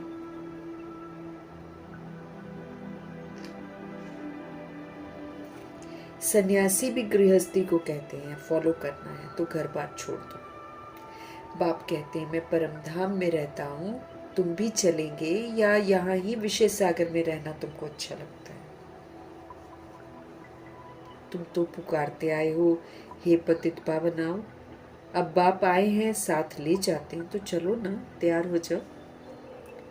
कल्प कल्प आकर तुमको साथ लेकर जाता हूँ, फिर सतयुग में तुम बहुत सुखी रहते हो, क्योंकि जो साथ जाता है वही सुखधाम में जाता है और सुखी रहता है। तो ऑलमाइटी अथॉरिटी आए हैं तो हमको उनका कहना मानकर उनके साथ चलने के लिए तैयार होना है। फिर सतयुग में तुम बहुत सुखी रहते हो, बाबा कहते हैं। ये लक्ष्मी नारायण स्वर्ग के मालिक थे ना, इन्हों को इतना सुख देने वाला कौन? ये लक्ष्मी नारायण जो हैं ये स्वर्ग के मालिक थे ना, तो इन्हों को जो इतना सुख मिला वो सुख देने वाला कौन? Heavenly God father. तो बाप याद दिलाते हैं तुम हमारी जयंती मनाते हो, परमपिता परमात्मा की जयंती सभी भारतवासी मनाते हैं। वो भारत को स्वर्ग बनाने में मददगार बनते हैं ना, तो वो सारे परमपिता परमात्मा की जयंती मनाते हैं। हमारा ये बर्थ प्लेस है, बाबा कहते हैं। क्रिश्चियन थोड़ी मानेंगे इन बातों को, वो तो क्राइस्ट को मानेंगे, वो तो शिव को नहीं मानेंगे। शिव जयंती भारतवासी मनाते हैं। ये सर्व के पतित पावन बाप का बर्थ प्लेस है। बाप सबको सुख देने वाला है, सर्व को लिबरेट करने वाला है।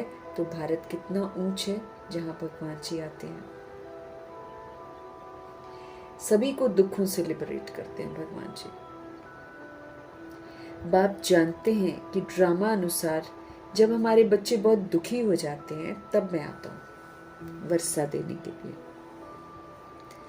बाप है ज्ञान का सागर, हमारे बाबा हैं सुख का सागर, शांति का सागर, प्रेम का सागर, आनंद का सागर, शक्तियों का सागर, समझ का सागर। मीन्स सोल को जो चाहिए वो सब कुछ भगवान जी के पास है। बच्चों को वर्षा दे रहे हैं बाबा, कहते हैं मुझे फॉलो करो। ये जानते हो हम आत्मा कौन है? विकारी है, इसलिए शरीर भी हमारे विकारी ही है। ये जानते हो हम आत्मा विकारी हैं, इसलिए शरीर भी हमारे विकारी है। सतयुग में आत्मा पवित्र है तो शरीर भी हमको पवित्र मिलता है। अभी हम बैड हैं इसलिए हमारा बॉडी ऐसा है, फिर जब हम प्योर हो जाएंगे तो फिर हमको बॉडी भी प्योर मिलेगा।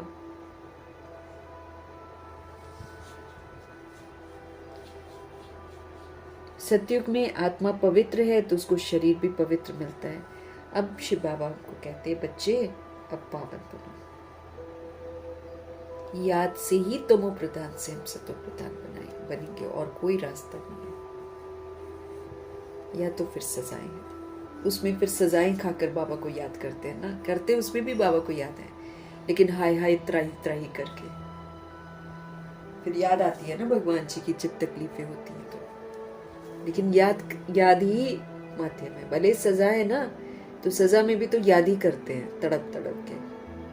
तो इसलिए प्रभु जी स्पष्ट करते हैं याद से ही आपकी तमो प्रधानता खत्म होगी, याद से ही आप देही अभिमानी बनेंगे, याद से ही आप सतो प्रधान बनेंगे।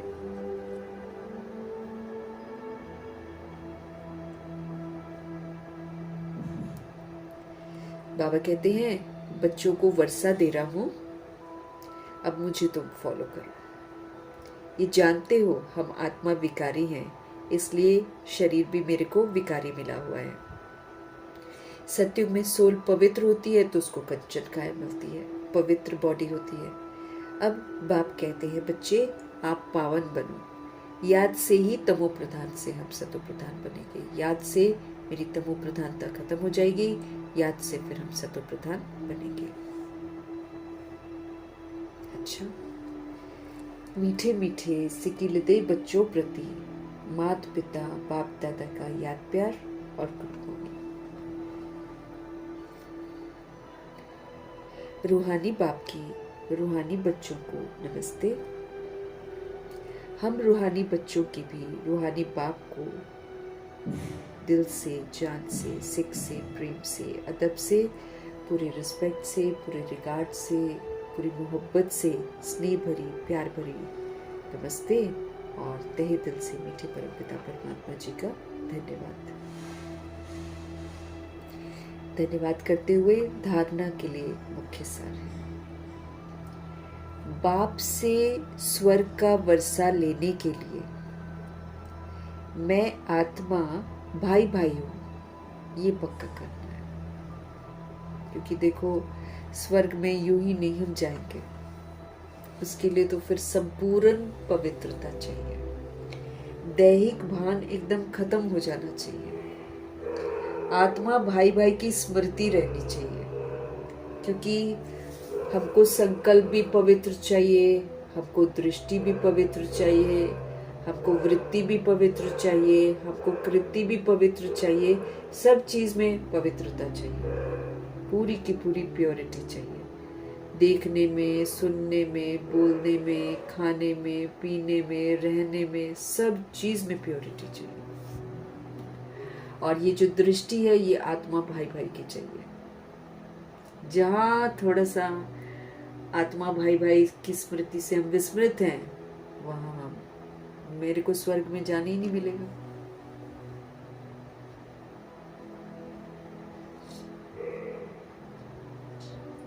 हम जब तक आत्मा बनकर पाठ नहीं बजाएंगे, बाबा कहते हैं, तब तक हम 16 कला संपूर्ण, सर्वगुण संपन्न ये सब बनेंगे ही नहीं। संपूर्ण निर्विकारी हम बनेंगे ही नहीं, मर्यादा पुरुषोत्तम हम बनेंगे नहीं, संपूर्ण अहिंसक हम बनेंगे ही नहीं।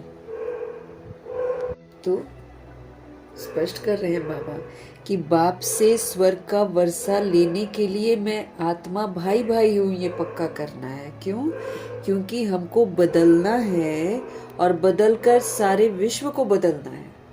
जब तक हमारे अंदर में वो आत्मा भाई भाई का फीलिंग नहीं होगा, हम किसी का भला ही नहीं कर सकते। हमको विश्व कल्याणकारी बनना है, ये जो हमको शुभ भावना शुभकामनाधारी बनना है, ये जो हमको क्षमाशील बनना है, ये जो हमको रहम दिल बनना है, ये जो हमको परोपकारी बनना है, ये हम तब तक नहीं बन सकते हैं जब तक मैं आत्मा भाई भाई हूँ दिल से पक्का ना हो जाए। तो इस पाठ को पक्का करके, दृष्टि वृत्ति अपनी बदल कर, सबका कल्याण करके तब जाकर हम स्वर्ग में जाएंगे। क्योंकि जितना सर्वगुण संपन्न अगर हमको बनना है तो सारी रूहों को गुणों का सहयोग देना है। संपूर्ण निर्विकारी बनना है तो एक भी विकार मुझे यूज नहीं करना है, किसी के साथ भी यूज नहीं करना है। क्रोध नहीं, है ना, क्रोध आ जाता है, आवेश आ जाता है, कोई गलत कर रहा होता है, सब गलती करेंगे, लेकिन क्रोध आ गया तो फिर विकार में आ गए। तो ये जो संपूर्ण निर्विकारी बनना है ना, और सर्वगुण संपन्न, 16 कला संपूर्ण एकदम फ्लॉलेस बनना है, और मर्यादा पुरुषोत्तम बनना है, संपूर्ण अहिंसक बनना है। ये तभी बनेंगे जब हम ये वाला पाठ पक्का करेंगे, मैं आत्मा भाई भाई, और दिल से, एकदम दिल से आत्मिक दृष्टि हो, भाई भाई की दृष्टि हो, वृत्ति हो, दिल से हो, तब जाकर हम स्वर्ग का वर्षा प्राप्त करेंगे। तो ये बहुत पक्का करना है और हमको बहुत प्यार से रहना है, नहीं तो स्वर्ग में कहाँ जाने देंगे हमको भगवान। बहुत प्यार से रहना है, जैसे बाप प्यारे ते प्यारा है, ऐसे हमको प्यारा बनना है। तुम्हारे शिव बाबा तो बहुत स्वीट हैं, तो ऐसे शिव बाबा के हम बच्चे हैं तो हमको भी स्वीट बनना पड़ेगा। बाबा किसी के लिए कुछ बुरा नहीं सोचते हैं, बाबा सबके लिए अच्छा सोचते हैं, सभी को दुआएं देते हैं, सबको प्यार देते हैं, सबकी कितनी सुंदर पालना करते हैं। हम सब इतना हार जाते हैं, कभी कभी गलतियां करते हैं, बाबा फिर हमको उठाते हैं, गिरे हुओं को उठाते हैं। तो इतना स्वीट हमको भी बनना है ना। सेम चीज़ हमको सारी रूहों के साथ करनी है। वो तभी करेंगे जब दिल से हम एक दूसरे को भाई भाई समझेंगे। अड़ोसी पड़ोसी, हिंदू मुस्लिम सिख ईसाई, छोटा बड़ा, वृद्ध, बॉडी में या कोई भी बॉडी में हो, वैश्या हो, गणिका हो, आतंकवादी हो, राज्य सत्ता हो, चाहे कितना भी बैठ कर रहे हो, लेकिन मेरे को वो आत्मा भाई लगना चाहिए और मेरे को उसके लिए अच्छा सोचना है, क्योंकि स्व परिवर्तन करके विश्व परिवर्तन करना है।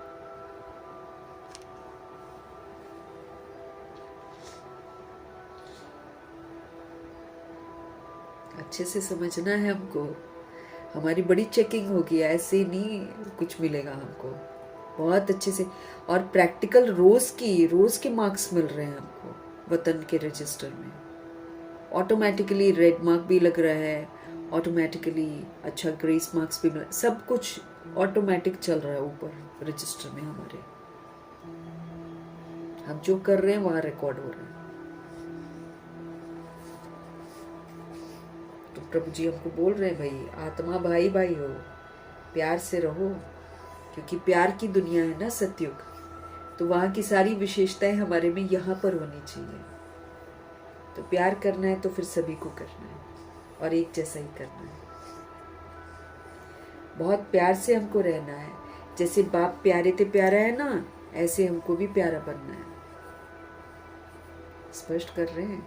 स्वर्ग का वर्षा लेना है तो जब तक आत्मा भाई भाई नहीं समझेंगे, प्यार से नहीं रहेंगे हम।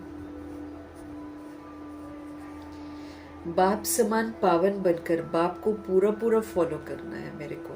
बाप के साथ वापस घर शांति धाम चलने के लिए पावन जरूर बनना है। विदाउट दैट हमको लेकर नहीं जाएंगे बाबा, और उनके साथ नहीं जाना मतलब यहाँ पर मार खाना। अगर हम बाबा के साथ उड़ नहीं पाएंगे तो मार खाएंगे ना, यहाँ पर धर्मराजपुरी की मार खाएंगे हम। सतगुरु जी का वरदान, वरदानों से हमारी पालना कर रहे हैं बाबा, क्योंकि कोई कोई बात तो बहुत डिफिकल्ट है, उसको अमल में लाना है, तो उसके लिए बाबा वरदान दे देते हैं। वरदान का मतलब है कि जैसे जैसे बाबा ने बताया, विस्तार किया, वैसे वैसे कर लो। वरदान फलीभूत हो जाएगा, हम स्ट्रांग हो जाएंगे।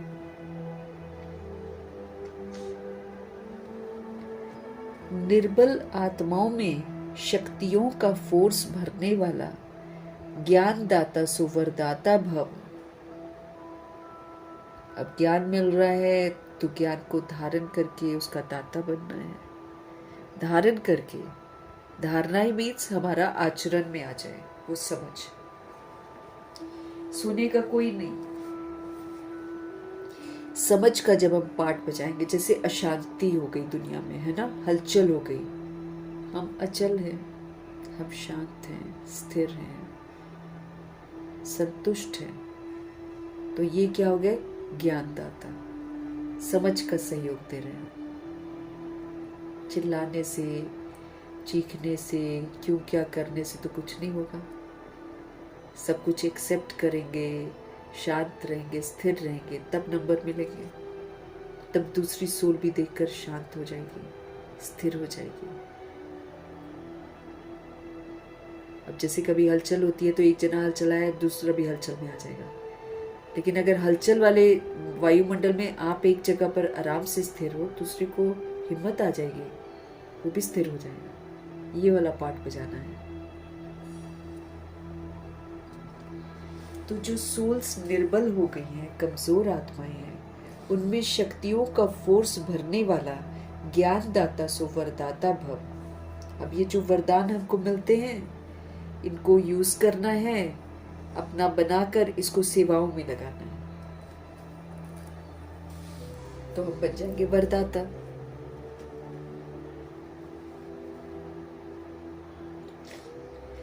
वर्तमान समय, बाबा कह रहे हैं, वर्तमान समय निर्बल आत्माओं में इतनी शक्ति नहीं है जो कि वो जंप दे सके।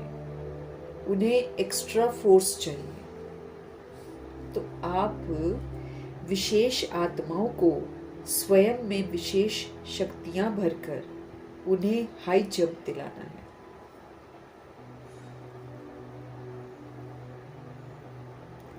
इसके लिए ज्ञानदाता के साथ साथ आप शक्तियों के वरदाता भी बनो। आप सबको शक्तियों का सहयोग दो, समझ का सहयोग दो।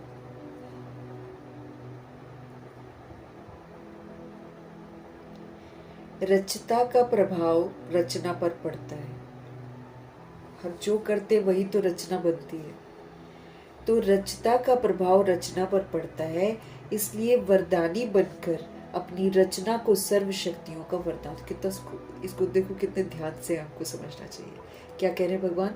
रचता का प्रभाव रचना पर पड़ता है। अब बाबा ने बोला ना कि तुम ही विधान बनाते हो, बाकी लोग फॉलो करते हैं।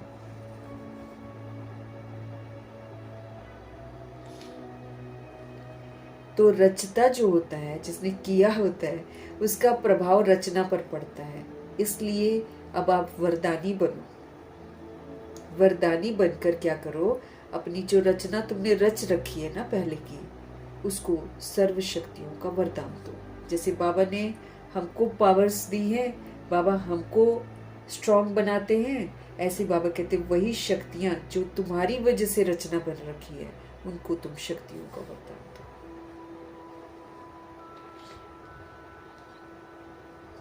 अब इसी सर्विस की जरूरत है। आत्माएं कमजोर हो गई हैं, उनको सशक्त बनाना है। निर्बल आत्माओं में कर्तव्य क्या है हमारे, उधर ध्यान खिंचवा रहे हैं बाबा। जैसे बाबा ने सीजन मुरली में भी बोला, अपना स्टॉक जमा करो, स्नेह का, सहयोग का। जो ब्राह्मण आत्माएं हैं, मतलब जो 16,108 करोड़ आत्माएं हैं, उनको तुम स्नेह और सहयोग जो है ना, वो दो तुम उनको। वो कुछ भी करे, आप अपनी तरफ से स्नेह दो और सहयोग दो। और जो बाकी की इतनी सारी रूहें हैं, शक्तिहीन हो गई हैं, बेसमझ हो गई हैं, उनको सबको समझ का सहयोग देना है, शांति का सहयोग देना है, सुख का सहयोग देना है ना, आनंद का सहयोग देना है। तो अपना कर्तव्य बाबा कहते करो। उसके लिए बाबा ने क्या बोला? अपना स्टॉक जमा करो। स्टॉक कैसे जमा करेंगे? जब बाबा की कही हुई बात को हम करते रहेंगे ना, तो मेरे पास स्टॉक जमा होता जाएगा।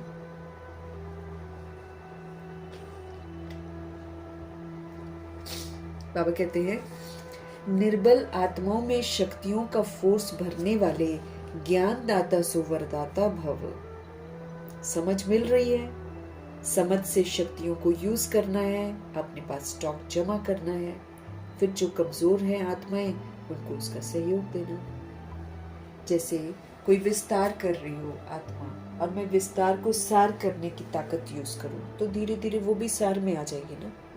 जैसे बाबा के पास कोई भी बहुत सारे प्रश्न लेकर आता था, तो बाबा रास्ते में ही संतुष्ट कर देते थे उसको दूर से, तो उसके प्रश्न, क्योंकि ब्रह्मा जी सार स्थिति में स्थित रहते थे ना, तो कोई भी विस्तार वाला आकर उनकी स्थिति के सामने सार में ही आ जाता था, भूल ही जाता था कि क्या पूछना। ऐसे जब हम लेट गो कर देंगे बातों को, जब हम छोड़ देंगे, तो दूसरी आत्मा भी छोड़ देगी। इस विधि से हमको छोड़ते जाना। फिर सहन कर लेंगे तो मेरी सहनशीलता का सहयोग उसको भी सहनशील बनेगा।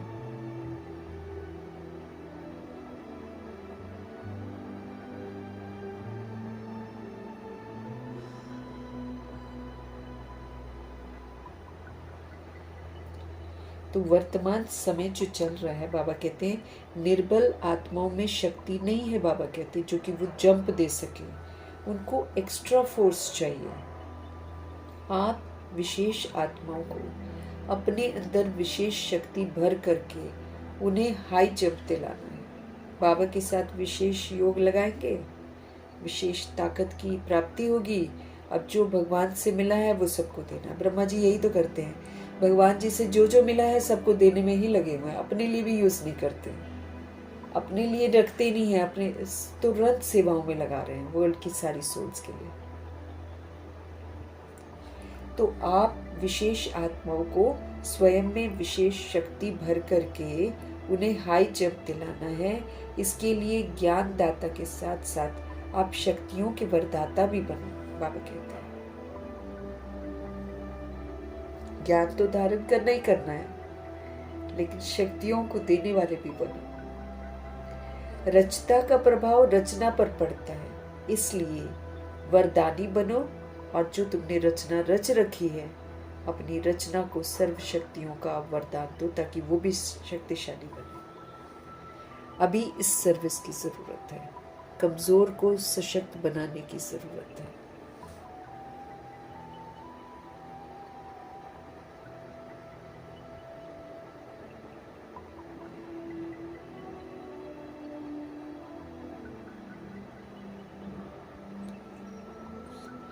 वरदानी बनकर अपनी रचना को सारी शक्तियों का वरदान दो, इसकी सेवा की जरूरत है। स्लोगन, साक्षी होकर, जैसे मूवी देखते हैं, चलो जी ड्रामा बन गया, अब क्या कर सकते हैं, नो चेंजेस इन दैट ना, तो वो तो जो करना है वो सोल करेगी। तो साक्षी होकर मतलब प्रभाव मुक्त होकर, नॉलेजफुल होकर खेल को देखो, तो आप सेफ भी रहेंगे और आपको मजा भी जरूर आएगा। क्योंकि साक्षी सोल जो होती है वो डिटैच होकर, नॉलेजफुल होकर ड्रामा को देखती है और अपनी तरफ से श्रेष्ठ सहयोग देती है। तो साक्षी होकर हर खेल देखो तो आप सेफ रहेंगे, क्योंकि आप रिएक्ट रिजेक्ट नहीं करेंगे, आपका हिसाब किताब नहीं बनेगा, आप सेफ रहोगे और फिर आपको मजा भी आएगा कि सारा कुछ जो भी हो रहा है ऑफ कोर्स परिवर्तन के लिए हो रहा है। ठीक है, वो उसके साथ हिसाब किताब चुकतू कर रहा है, वो उसके साथ हिसाब किताब चुकतू कर रहा है। ऐसे करके समझ से किसी का भी पक्षपात नहीं लेंगे और नॉलेजफुल होकर पाठ को देखते हुए अपना श्रेष्ठ पाठ का सहयोग जरूर देंगे। इसलिए हमारा नॉलेजफुल होना, साक्षी होना बहुत जरूरी है।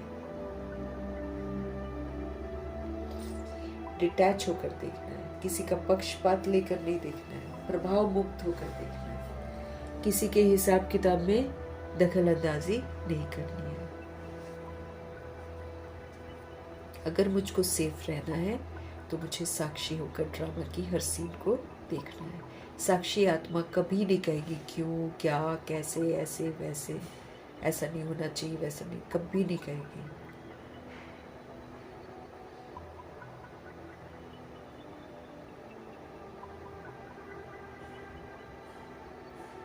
आज अव्यक्त इशारे हमको मिल रहे हैं। नया टॉपिक है, ज्वाला स्वरूप स्थिति में रहकर शक्तिशाली याद का अनुभव करो। ज्वाला स्वरूप स्थिति में रहकर शक्तिशाली याद का अनुभव करो। आप महान तपस्वी आत्माएं ज्वाला रूप शक्तिशाली याद के द्वारा प्राप्ति के किरणों की अनुभूति करो और दूसरी सोच को भी कराओ। महान तपस्वी बनना है। इतनी ऊंची धारणाएं करने के लिए हमको महान तपस्वी बनना है।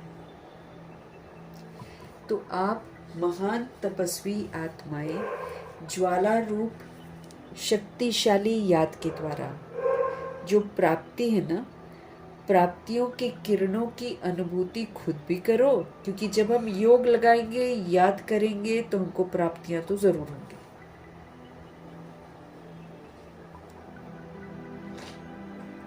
तो आप महान तपस्वी आत्माएं ज्वाला रूप शक्तिशाली याद के द्वारा प्राप्ति के किरणों की अनुभूति करो और दूसरी सोच को भी कराओ। आपका तपस्वी स्वरूप औरों को देने का स्वरूप है। तपस्या means what? You have to give everything to everyone. सतोगुणी सतयुगी सहयोग सबको देना, यही तो तपस्या है। वही तो बाबा बोलते हैं, कोई कैसा भी पार्ट बजाए, आप आत्मा का रोल प्ले करो। आत्मा as a child of God कैसा पार्ट उसका होना चाहिए? आत्मा परम धाम निवासी है। आत्मा लेने वाली आत्मा नहीं है, देने वाली आत्मा है। ये उसकी असलियत है। उस असलियत में हमको टिकना है। आपका तपस्वी स्वरूप औरों को देने का स्वरूप है। जैसे सूर्य जो है वो विश्व को रोशनी देने की और अनेक विनाशी प्राप्तियों की अनुभूति कराता है। सूर्य जो है ना, सूरज, वो विश्व को रोशनी देने की और फिर अनेक विनाशी प्राप्तियों की अनुभूति कराता है। जर्म्स मर जाते हैं ना, सब कुछ बहुत प्राप्तियों का अनुभव कराता है। ऐसा आप भी अपने तपस्वी स्वरूप के द्वारा शांति और शक्ति की किरणें सबको देते रहो। तपस्वी स्वरूप हो, किसी से कोई चीज की चाहना नहीं रखनी है, बस सबको परमात्मा से मिला हुआ सब कुछ सहयोग देते जाना है।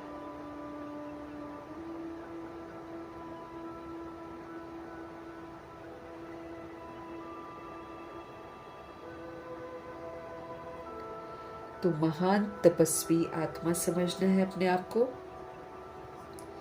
और ज्वाला रूप शक्तिशाली याद मतलब तपस्या में कौन? तपस्वी अपने एक रस स्थिति के आसन पर स्थित रहता है। उसका एक परमात्मा के साथ बुद्धि का योग लगा रहता है। तपस्या मीन्स मतलब क्या? एकाग्र बुद्धि। तो आप महान तपस्वी आत्माएं ज्वाला रूप शक्तिशाली याद के द्वारा प्राप्ति की जो किरणें मिलती हैं उसकी अनुभूति खुद भी करो और दूसरी सोच को भी कराओ। आपका जो तपस्वी स्वरूप है, मतलब कोई भी बैड नहीं करना ना, सोल कॉन्शियस होकर चलना मतलब तपस्वी स्वरूप। आपका तपस्वी स्वरूप औरों को देने का स्वरूप है। देना है दूसरों को। तो आपका तपस्वी स्वरूप औरों को देने का स्वरूप है। जैसे सूर्य जो है वो पूरे वर्ल्ड को रोशनी देता है और अनेक विनाशी प्राप्तियों की अनुभूति भी कराता है। विनाश में बहुत सारी प्राप्तियों की अनुभूति जो है, बाबा कहते हैं अनेक विनाशी प्राप्तियों की अनुभूति, मतलब सूरज की किरणों से कितनी सारी चीजें भस्म हो जाती हैं, उसको उसकी अनुभूति भी कराता है सूरज। ऐसे बाबा कहते आप भी अपने तपस्वी स्वरूप द्वारा शांति और शक्ति की किरणें सबको देते रहो। तपस्वी स्वरूप अपना याद रखो कि मैं देने वाली आत्मा हूं, मुझे किसी से कुछ नहीं चाहिए।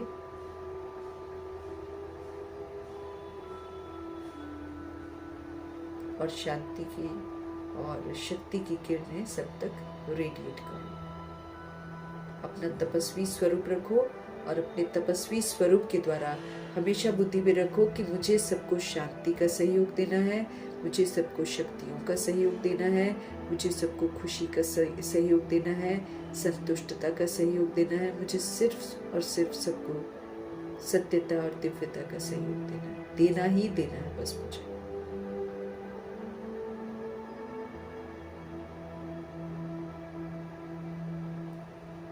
तो बाबा कहते हैं इसीलिए तपस्वी है, क्योंकि तपस्वी फिर हिले डुलेगा नहीं। हिले डुलेगा मतलब हलचल में नहीं आएंगे हम, चलते फिरते ही हमको तपस्वी स्वरूप में रहना है। ये नहीं कि हम कोई एक जगह पर स्थिर हो जाएंगे, लेकिन वो प्रतीक है कि एकाग्र बुद्धि रहती है तपस्वी जो सोल्स होती है।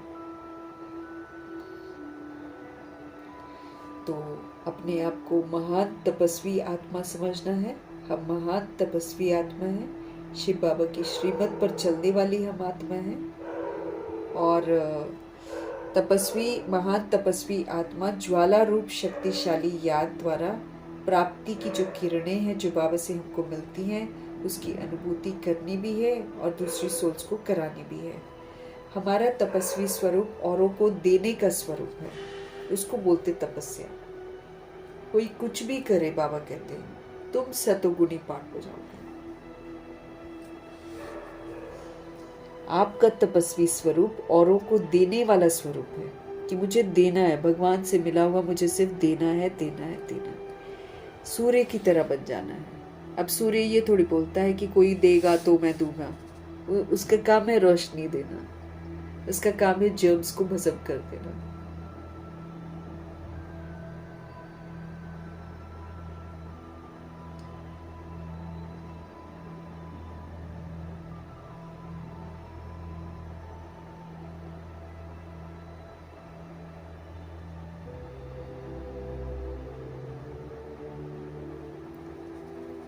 है ना? तो जैसे सूर्य है विश्व को रोशनी देने का और अनेक विनाशी प्राप्तियों की अनुभूति कराता है, बिल्कुल हमको भी वैसे ही अपने तपस्वी स्वरूप में हमेशा रहना है और जो रूह को जो चाहिए वो देने का सहयोग देना। किसी को शांति चाहिए, किसी को शक्ति चाहिए, किसी को प्यार चाहिए, किसी को आनंद चाहिए और किसी को समझ चाहिए। हाँ, हर रूह को कुछ ना कुछ चाहिए। हम देने वाली सोल से हमको देना है। उस देने में ही हमारी जो बाबा से मिली हुई विशेषताएं हैं वो और बढ़ती जाएंगी और बढ़ती जाएंगी। हम सभी रूहें और निखरते जाएंगे, फिर और सुखदायी बनकर सबको सुख देने के निमित्त बन जाएंगे।